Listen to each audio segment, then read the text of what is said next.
Alright guys, what's going on? Welcome in. So look, the NFL Combine is here, okay? It's starting this week. Tons and tons of prospects are going to be there, and it's a huge part of the pre-draft process, right? We have the Senior Bowl, the Combine, different pro days, workouts, interviews.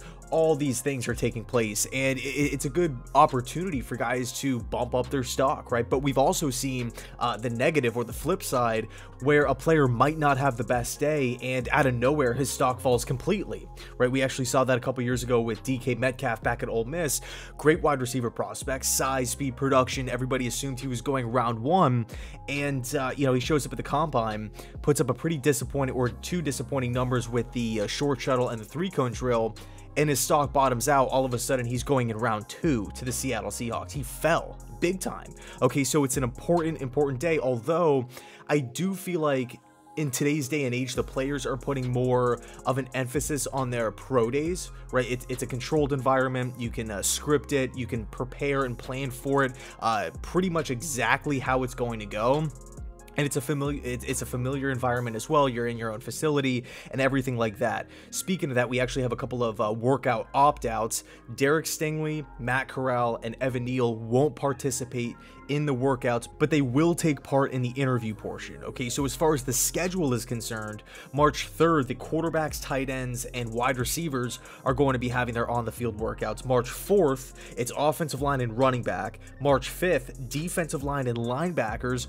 And then March 6th, it's defensive backs. Okay, so let's talk about a couple prospects that I feel like the Jets should have their eyes on, guys that I feel like could come out of nowhere and really see big improvements to their draft stock after this week is over. Let's get into it. So the first player on the list is actually one of my favorite players to watch in college football. It's safety for Michigan, Daxton Hill. I think the first thing that jumps off the screen at you is his size. He's 6 foot, just under 200 pounds, right? 190, 195, right in that range. And he's a versatile player. He can play safety. He could come up and play some nickel corner. He's effective in the deep parts of the field defending against the pass. He could come up and help in the running game. He is not afraid to tackle.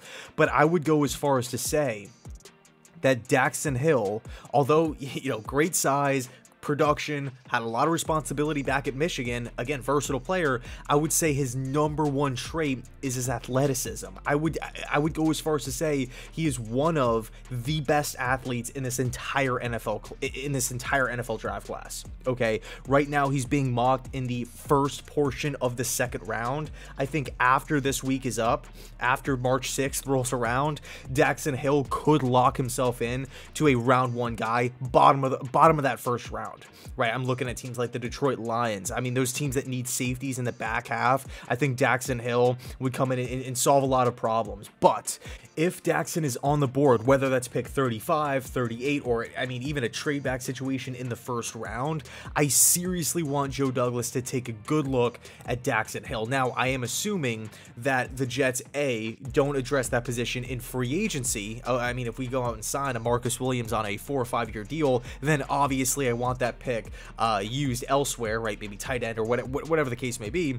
And then B, we don't take a Kyle Hamilton in round 1. Okay, so I think Daxton is a really intriguing player, a really athletic player, and he could very well see his stock rise after the week. Next up, corner from UTSA, Tariq Woolen. At 6'3", 205, I think Tariq is really interesting, okay? Because when you look at him from just an athletic standpoint, I would not be surprised if he puts up a top 5 fastest 40 this week. Okay, I mean, he's long, he's lanky, long strides, he's an aggressive corner. I didn't really know much about him right in the regular season. It wasn't until like the last 2-3 weeks where UTSA obviously was playing in those really important games to try to finish the streak as a undefeated team in the regular season. And by the way, I actually think Jeff Traylor, the head coach for the Roadrunners, is going to be one of those big hot names during the next coaching cycle for one of these big time college programs. We'll see what opens up. But anyway, going back to Tariq,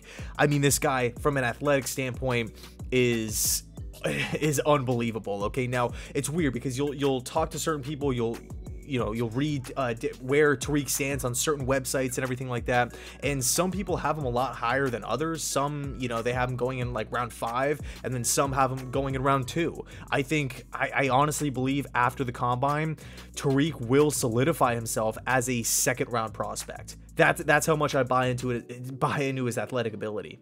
Next up, Jermaine Johnson, edge rusher from Florida State. Okay, the Georgia transfer. Everybody knows how violent, how aggressive of a player Johnson is. I mean, just coming off the edge, how he attacks ball carriers, how he attacks quarterbacks. I mean, just the way he tackles and slams guys down.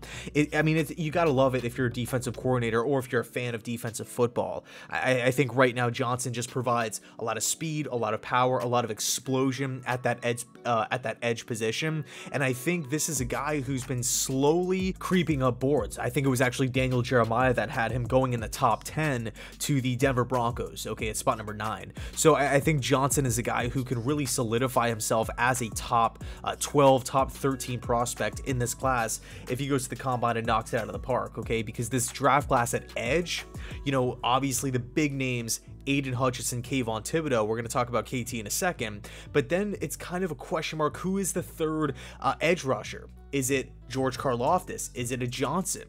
Okay, I think Johnson this week has an opportunity to really cement himself as the not only just edge 3, but possibly an edge 2. Let's talk about our next player, Kayvon Thibodeaux, and how it all ties in.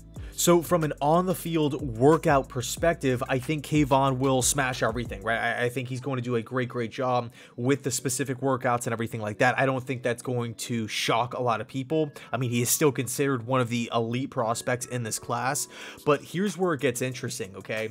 The interview process. How will Kayvon Thibodeaux handle the interview process? Because, I mean, this is a guy right now who's, I mean, there's a lot of smoke, and, is it warranted?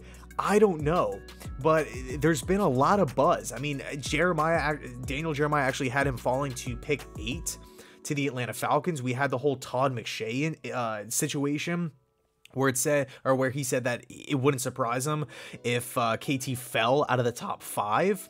It's starting to get interesting here. I mean, we had the smoke or the rumor where teams want Kayvon to add a little bit more mass to his frame, and then the whole fire situation, right? Does he play with enough fire is the thing that I keep seeing over and over and over again. Personally, I love Kayvon Thibodeaux. I mean, he's a versatile guy. We know how explosive he is. We know how he wrecked the Pac-12 for 3 straight years. I mean, I think he's one of the best prospects in this class. Okay, I don't think he's going to fall to pick 8. I really don't.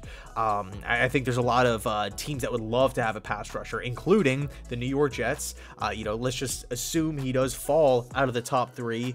I think the Jets would love to have him at 4. I think the Giants would love to have him at 5. Giants even at 7, right? I really am not buying Kayvon Thibodeaux completely falling off, but I think this week is going to be big because of the interview process. He's going to be getting questions about that. How, with the fire and the mass and all that kind of stuff, it's going to be brought up.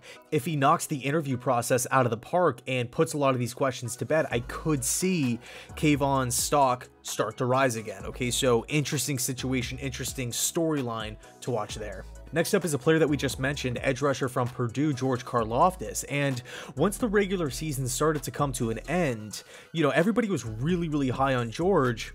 He was constantly in the top 10, right? Mock draft here, mock draft there. He's going to the Jets at 4. He's going to the Giants at 5, Giants at 7, Falcons at 8. We kept seeing George Karloftis over and over again.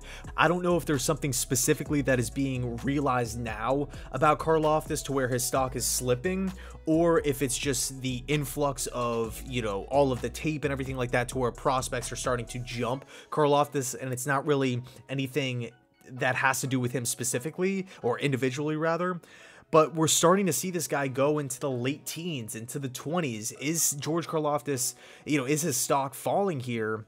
I don't know. It's looking that way, but look, this week is going to be huge for him, right? He's going to be on the same field as a lot of these different prospects, a lot of these different talented edge rushers. Can he get back into that top 15 talk? We shall see. Now, there's a couple more players that I feel like it's important to keep an eye on, but all of these guys I feel like will test really well, and it's not going to shock anybody. Kyle Hamilton, Trent McDuffie, Charles Cross, Ike Mekwonu, and Kyer Elam, the cornerback from from Florida. I feel like all 5 players have a good chance of just locking in to where the experts are having these guys go currently, except for Elam. I think he's a guy that could see his stock shoot up, but I think from a physical aspect, people know what he can bring to the table, just the size and everything like that. Super productive back in Florida. I really like Elam, but I mean, he's another guy that was considered, a top 25 prospect, and now we're seeing him go in the 40s, in the 50s, mid round 2. It's crazy to see the rise and the fall of these prospects, and nothing has even really happened yet. There hasn't really been any individual workouts. There hasn't been any pro days, and obviously the combines this week. So it should be a fun week. Now, I do want to mention this. There are going to be a couple coaches that are not going to be attending. Bill Belichick, Mike Tomlin, John Harbaugh, Matt Rule, Sean McVay, and Kyle Shanahan. I do think it's a little odd that many coaches aren't, they're just not going to bother to go. Now, I don't feel like they're going to be on vacation or anything like that, but there's a lot of information that could be gathered from just watching the tape at home and doing your own personal homework. You don't really have to be there in person to see these workouts, but I feel like they are kind of missing. I mean, you could watch the film anytime you want. The combine, it's a good opportunity to sit down and actually talk to these players, interview with them, and, see how it all goes. But anyway, I'll leave it there. Thanks so much for watching. Let me know your thoughts down below in the comment section. Who are you going to be watching out for? Who do you think is going to burst out onto the scene? And it should be a lot of fun. Anyway, thanks so much for watching. And as always, go Jets.